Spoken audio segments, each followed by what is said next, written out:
Hello everyone, I'm Shobit Jaiswal from Global Medical Foundation Delhi and welcome to this video on the topic MBBS in Kazakhstan versus MBBS in Kyrgyzstan for Indian students in the year 2025. मैं दोनों ही countries में काफ़ी time visit कर चुका हूँ. My most recent visit to Kazakhstan and to Kyrgyzstan was in April 2025 and I have sent a lot of students to study MBBS in Kyrgyzstan as well as MBBS in Kazakhstan. In 2025 also, many students are going to take admission through Global Medical Foundation for studying MBBS in Kazakhstan as well as for studying MBBS in Kyrgyzstan. So दोनों ही countries ऐसी हैं जहाँ पे मैं students को भेजता हूँ. दोनों ही कंट्रीज ऐसी हैं जहाँ पे मैं पर्सनली हर साल जाता रहता हूँ और मेरे काफ़ी सारे स्टूडेंट्स ऑलरेडी यहाँ पे पढ़ाई भी कर रहे हैं. इसका मतलब ये है कि जो भी इन्फॉर्मेशन मैं आपको इस वीडियो के थ्रू देने वाला हूँ वो एकदम अनबायस्ड होगी एंड एकदम रेलिवेंट होगी, एक्यूरेट एंड फैक्चुअल. क्योंकि हमारे को किसी एक कंट्री में ही ऐसा नहीं है कि एडमिशन कराने, दोनों ही कंट्रीज में एडमिशन कराते हैं. अब होता क्या है जनरली कि अगर आप ऐसे कंसल्टेंट के पास जाए जो सिर्फ किर्गिस्तान में एडमिशन कराते हैं तो वो आपको किर्गिस्तान के बारे में ही सब चीजें अच्छी बताएंगे. एंड सिमिलरली अगर आप ऐसे कंसल्टेंट के पास जाते हो जो सिर्फ कजाकिस्तान में एडमिशन कराते हैं तो आपको दूसरी कंट्रीज के बारे में गलत इन्फॉर्मेशन प्रोवाइड करेंगे और कजाकिस्तान को ही बेस्ट बोलेंगे. लेकिन हमारे साथ ऐसा नहीं है. हमारे साथ ये है कि हम तो दोनों ही कंट्रीज में एडमिशन कराते हैं और क्योंकि मैं दोनों ही कंट्रीज में बहुत सारे स्टूडेंट्स से टच में भी हूँ और मेरा आना जाना भी लगा रहता है यहाँ की यूनिवर्सिटीज में, तो जो भी इन्फॉर्मेशन आपको मिलेगी इस वीडियो के थ्रू वो एकदम एक्यूरेट होने वाली है. अब बात करते हैं about Kazakhstan and Kyrgyzstan as an MBBS abroad destination for Indian students. तो देखिए दोनों ही कंट्रीज में इंडियन स्टूडेंट्स काफी सालों से जा रहे हैं. बहुत ज्यादा नंबर में इंडियन स्टूडेंट्स अभी यहाँ पे पढ़ाई भी कर रहे हैं. I think more than 15,000 students are studying MBBS in Kyrgyzstan and more than 15,000 students are studying MBBS in Kazakhstan. Thousands of Indian students have graduated from both these countries and are currently practicing as licensed doctor in India and in many other countries in the world. दोनों ही countries central Asia के ही part हैं, India से बहुत नजदीक पड़ते हैं और दोनों ही कंट्रीज के जो लोकल्स हैं वो इंडियंस को काफी पसंद भी करते हैं, काफी रिस्पेक्ट भी करते हैं. सो अब हम स्टार्ट करते हैं main part of the video, that is the comparison between MBBS in Kazakhstan and MBBS in Kyrgyzstan for Indian students and we are going to compare the two destination on more than 10 points. So सबसे पहले हम बात करते हैं FMGL regulations के बारे में. देखिए जो भी इंडियन स्टूडेंट है जो एमबीबीएस करना चाहता है किसी भी कंट्री से आउटसाइड ऑफ इंडिया, उसको एफएमजीएल रेगुलेशंस के बारे में पता होना जरूरी है और उसको ये पता होना जरूरी है कि जिस भी कंट्री में एडमिशन लेते हैं क्या उस कंट्री में ये रूल्स एंड रेगुलेशंस पूरे हो रहे हैं कि नहीं.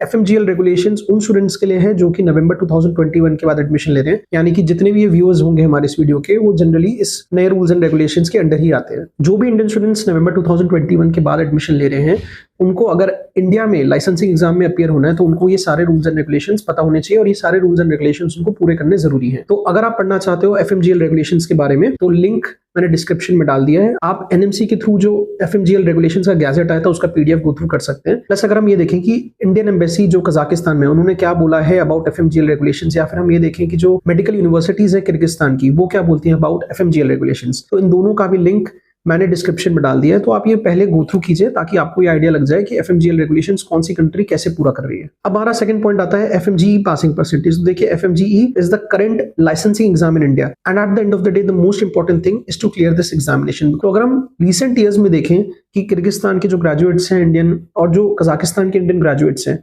उन्होंने कैसा परफॉर्म किया है एफएमजीई एग्जामिनेशन में, तो जो लेटेस्ट हमारे पास रिजल्ट्स हैं वो है 2024 के. 2024 में दोनों ही कंट्रीज से अप्रोक्सीमेटली 25% स्टूडेंट्स ने एफएमजीई क्लियर किया है. तो हम 2024 की बात करें तो एंड रिजल्ट दोनों ही कंट्रीज से एकदम सेम रहा है. बट अगर हम लास्ट फ्यू ईयर्स की बात करें तो कुछ सालों में किर्गिस्तान एंड कजाकिस्तान का एफएमजीई पासिंग परसेंटेज सिमिलर रहा है एंड कुछ सालों में किर्गिस्तान का एफएमजीई पासिंग परसेंटेज कजाकिस्तान के ग्रेजुएट से ज्यादा अच्छा रहा है. तो अगर हम ये देखें कि कैसा एफएमजीई पासिंग रिजल्ट रहा है from Kyrgyzstan and from Kazakhstan, then Kyrgyzstan has a slight advantage. Next point आता है एफएमजीई ऑन नेक्स्ट कोचिंग के लिए. तो देखिए किर्गिस्तान की जो मेडिकल यूनिवर्सिटीज हैं वहां पे इंडिया की फैकल्टी रेगुलर बेसिस पे आके इंडियन स्टूडेंट्स को ऑन कैंपस एफएमजीई कोचिंग भी प्रोवाइड कर रही है और कुछ यूनिवर्सिटीज में ये FMGE coaching free of cost है. For example at international medical university which is located in Bishkek Kyrgyzstan, the FMGE coaching that is being provided by the Indian faculty is free of cost. इसके लिए बच्चों को कोई extra charges पे नहीं करने पड़ रहे. Whereas in some universities in Kyrgyzstan Indian students have to pay extra for the FMGE coaching. यही बात करें अगर हम कजाकिस्तान की मेडिकल यूनिवर्सिटीज के बारे में, तो वहां पे भी एफएमजीई की कोचिंग प्रोवाइड की जा रही है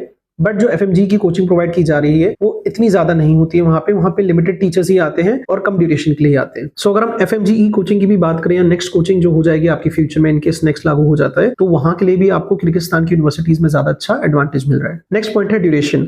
so if you look at what NMC is asking for, so NMC ये कहता है कि मिनिमम ड्यूरेशन आपका 54 मंथ का होना चाहिए प्लस 1 ईयर की इंटर्नशिप आपकी अब्रॉड से होनी चाहिए. अगर हम कजाकिस्तान की बात करें तो वहां का कोर्स ड्यूरेशन है 6 years which includes 1 year of internship. But अगर हम किर्गिस्तान की बात करें तो यहाँ का ड्यूरेशन है 5.5 years, जैसा एनएमसी मांगता है। And as per the government universities in Kyrgyzstan, out of the 5.5 year the last year would be of internship. So यहाँ पे आपको 11 सेमेस्टर्स रहना है एंड कजाकिस्तान में आपको 12 सेमेस्टर रहना है। तो इस पॉइंट की भी अगर हम बात करें तो Kyrgyzstan has a little bit of advantage because आपका ड्यूरेशन यहाँ पे कम है एंड कजाकिस्तान में आप 12 सेमेस्टर्स की फीस पे करते हैं, वेराज किर्गिस्तान में आप 11 सेमेस्टर्स की ही फीस पे करते हैं। सो यहाँ पे आपका टाइम के साथ साथ बजट भी कम हो जाता है। नेक्स्ट पॉइंट आता है सेफ्टी एंड सिक्योरिटी का, जो कि एक मेजर कंसर्न रहता है सभी पेरेंट्स के लिए। तो किर्गिस्तान एंड कजाकिस्तान दोनों ही बहुत सेफ कंट्रीज हैं, दोनों ही ऐसी कंट्रीज हैं जहां की मेडिकल यूनिवर्सिटीज में इंडियन स्टूडेंट्स कई कई सालों से पढ़ाई कर रहे हैं। और यहाँ पे इतने ज्यादा नंबर में स्टूडेंट्स इसलिए ही आते हैं क्योंकि यहाँ पे सेफ्टी एंड सिक्योरिटी का कोई इशू नहीं है। I was recently in Kazakhstan and also in Kyrgyzstan, so मैंने काफी ज्यादा स्टूडेंट्स से वहां पे इंटरेक्शन की है और सभी से सेफ्टी एंड सिक्योरिटी के बारे में पूछा, स्पेशली जो फीमेल स्टूडेंट्स हैं इंडिया से, उनसे मैंने क्वेश्चन पूछे हैं। तो सेफ्टी सिक्योरिटी का दोनों ही कंट्रीज में कोई कंसर्न नहीं है, दोनों ही कंट्रीज को आप इस क्राइटेरिया पे इक्वल मान सकते हैं। नेक्स्ट पॉइंट है flight time and the cost of travel from India to these two countries, that is Kyrgyzstan and Kazakhstan. So अगर हम पहली बात करें कजाकिस्तान का, सो डायरेक्ट फ्लाइट चलती हैं between Delhi and Almaty in Kazakhstan and जो डायरेक्ट फ्लाइट होती है वो सिर्फ और सिर्फ 3.5 आवर्स की होती है। एंड अगर हम कॉस्ट की बात करें, so one way flight between Delhi and Almaty cost somewhere between 9,000 to 15,000 rupees. So आपका जो कॉस्ट ऑफ ट्रैवल है वो बहुत कम हो जाता है कजाकिस्तान में अगर आप पढ़ाई कर रहे हैं, स्पेशली अगर आप अलमाटी में पढ़ाई कर रहे हैं। और जितने भी स्टूडेंट्स ये वीडियो देख रहे हैं, मेरा सजेशन सबको ये है कि अगर आप कजाकिस्तान में पढ़ाई करना चाहते हैं तो आप अलमाटी की यूनिवर्सिटी सिलेक्ट करें, for example Kazakh national medical university और अल फराबी कजाक नेशनल यूनिवर्सिटी। यहाँ डायरेक्ट फ्लाइट्स अवेलेबल हैं तो बच्चों को पहुंचने में दिक्कत नहीं होती है। Now if you talk about MBBS in Kyrgyzstan, so यहाँ पे भी डायरेक्ट फ्लाइट अवेलेबल है between Delhi and Bishkek, and Bishkek is the capital of Kyrgyzstan. जो डायरेक्ट फ्लाइट की टाइम रहती है वो भी 3 to 3.5 आवर्स रहती है इन किर्गिस्तान, बट जो कॉस्ट है वो स्लाइटली हायर रहता है। अराउंड आप मान सकते हैं 20-25,000 की आपको डायरेक्ट फ्लाइट मिलती है। एंड एक ऑल्टरनेट वे भी है, चीपर वे भी है ट्रैवल करने का between Delhi and Bishkek. And अगर आप उस रूट के थ्रू ट्रैवल करोगे तो आपका जो कॉस्ट होता है वो अप्रोक्सीमेटली 15,000 के अंडर हो जाता है। बट ये हम बच्चों को अपनी काउंसलिंग में बताते हैं जब बच्चे हमसे एडमिशन ले लेते हैं। तो अगर आप एडमिशन लेना चाहते हो किर्गिस्तान में और आप ऐसी इंफॉर्मेशन जानना चाहते हो जो कि काफी हटके होती है, जो कि एक्सपीरियंस कंसल्टेंट्स को ही होती है, तो आप ग्लोबल मेडिकल फाउंडेशन को कांटेक्ट करें for MBBS admission in Kyrgyzstan. Next point आता है कॉस्ट ऑफ लिविंग या फिर आपके जो पर्सनल एक्सपेंसेस होते हैं। तो देखिए, जब भी बच्चे एडमिशन लेते हैं कजाकिस्तान में पढ़ाई करने के लिए, किर्गिस्तान में पढ़ाई करने के लिए, तो उनको हॉस्टल की फैसिलिटी प्रोवाइड की जाती है और इंडियन मेस की भी फैसिलिटी प्रोवाइड की जाती है। अगर हम ऐसे स्टूडेंट्स की बात करें जो कि मेस में खाना खाते हैं प्लस वो हॉस्टल में रहते हैं, तो उनका कॉस्ट ऑफ लिविंग थोड़ा कम हो जाता है, क्योंकि अकोमोडेशन के लिए वो ऑलरेडी पे कर रहे हैं और वो गवर्नमेंट हॉस्टल्स में रह रहे हैं, फिर प्राइवेट यूनिवर्सिटीज हैं तो यूनिवर्सिटी के हॉस्टल में रहते हैं। एंड अगर वो मेस में खाना खा रहे हैं तो उनको एडिशनली ज्यादा खर्च नहीं करना पड़ता। बट अगर हम बात करें पर्सनल एक्सपेंसेस की, तो Almaty which is in Kazakhstan, it's a more expensive city. Even अगर आप अस्ताना देख लेंगे विच is the capital of Kazakhstan, वहां का भी कॉस्ट ऑफ लिविंग कम है।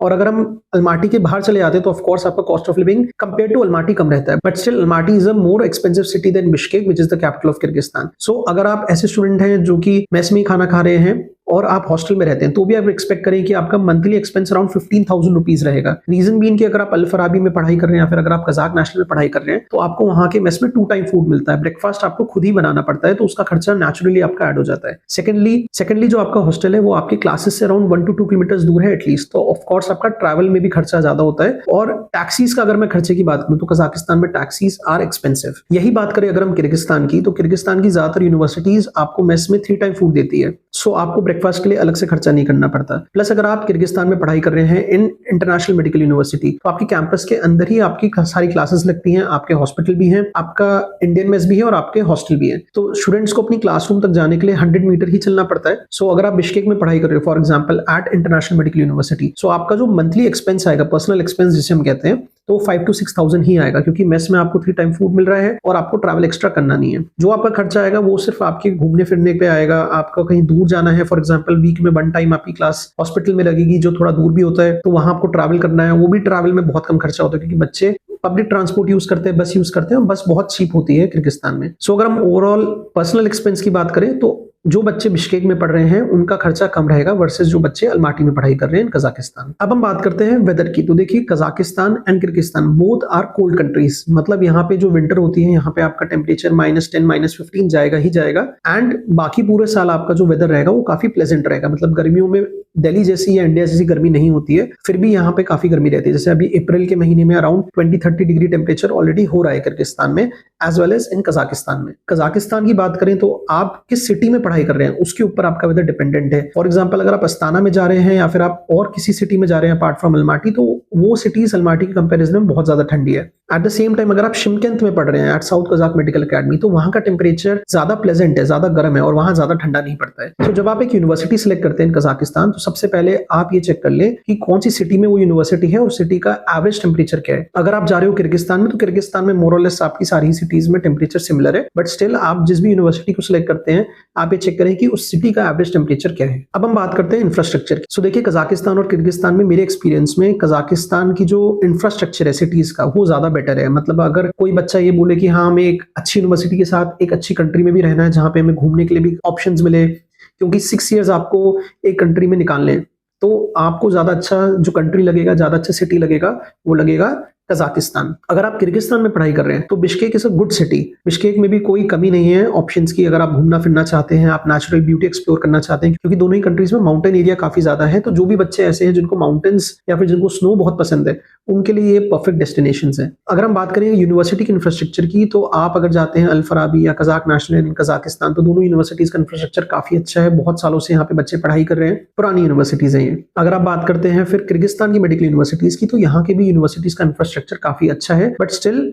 मेरा एक सजेशन है कि आप जब किर्गिस्तान में या कजाकिस्तान में यूनिवर्सिटी सेलेक्ट कर रहे हैं, आप ग्लोबल मेडिकल फाउंडेशन को कंसल्ट करें, क्योंकि कजाकिस्तान की अगर मैं पर्टिकुलरली बात करूं, वहां पे कुछ private universities last few years में बंद हो गई थी, जिनमें 500 प्लस इंडियन स्टूडेंट पढ़ाई कर रहे थे। सो अगर आप अब ऐसी यूनिवर्सिटी में एडमिशन ले लेते हो जो कुछ सालों में बंद हो जाए फॉर एनी रीजन, तो आपको ट्रांसफर भी अलाउड नहीं है, आपको फिर फर्स्ट ईयर से अपनी पढ़ाई स्टार्ट करनी पड़ेगी। So to avoid such losses for your time, resources and money, contact global medical foundation for the right guidance. अब हम बात करते हैं सबसे important topic, that is the university fees और the budget of studying MBBS in Kazakhstan और MBBS in Kyrgyzstan। अगर मैं बात करूं कजाकिस्तान की universities, for example Kazakh national medical university, तो वहां की जो ट्यूशन फीस है that is more than 30 lakh rupees, plus आपका accommodation, food, visa extension and other charges को अगर हम जोड़े, तो आपका एटलीस्ट 40-45 लाख का बजट होना चाहिए to study at Kazakh national medical University. फिर अगर मैं बात करूं Al Farabi Kazakh National University की, तो यहाँ का जो ट्यूशन फीस है और जो हॉस्टल फीस है प्लस आपका जो इंडियन मेस का खर्चा आता है, वो समवेयर बिटवीन 30-35 लाख रुपीस रहेगा। And then there are other medical universities in Kazakhstan जहां पे आपका tuition fees, accommodation, food, visa extension, admission वगैरह का खर्चा अप्रोक्सीमेटली 30 लाख तक का भी रहेगा। तो डिपेंडिंग ऑन योर बजट आपको यूनिवर्सिटी मिल जाएगी इन कजाकिस्तान। अब अगर हम बात करें MBBS इन किर्गिस्तान की, तो अगर आप बिश्केक में पढ़ना चाहते हो तो बिश्केक में कुछ ऑप्शन है आपके पास, जैसे International Higher School of Medicine. वहां पे आपका बजट अराउंड 45 लाख रुपीस होना चाहिए, इंक्लूडिंग अकोमोडेशन, फीस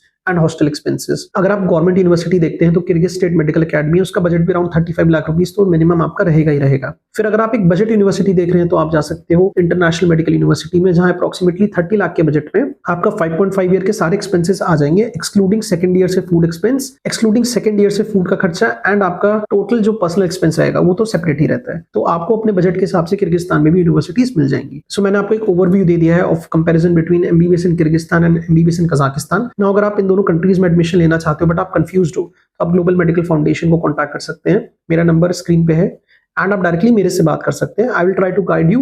बट अगर आप एक ऐसे स्टूडेंट या पेरेंट हैं जो अभी करंट स्टूडेंट से बात करना चाहते हो, who are studying MBBS in Kyrgyzstan और कजाकिस्तान, सो आप ग्लोबल मेडिकल फाउंडेशन को कांटेक्ट कर सकते हो। हम इंटरैक्टिव सेशंस रखते हैं जहां पे मैक्सिमम हम 5 स्टूडेंट्स या पेरेंट्स को इन्वॉल्व करते हैं एंड उनकी हम डायरेक्टली बात कराते हैं करंट स्टूडेंट से, ताकि वो 1-on-1 इंटरेक्शन कर सकें और डायरेक्टली अपने क्वेश्चंस, अपनी क्वेरीज करंट स्टूडेंट से पूछ सकें।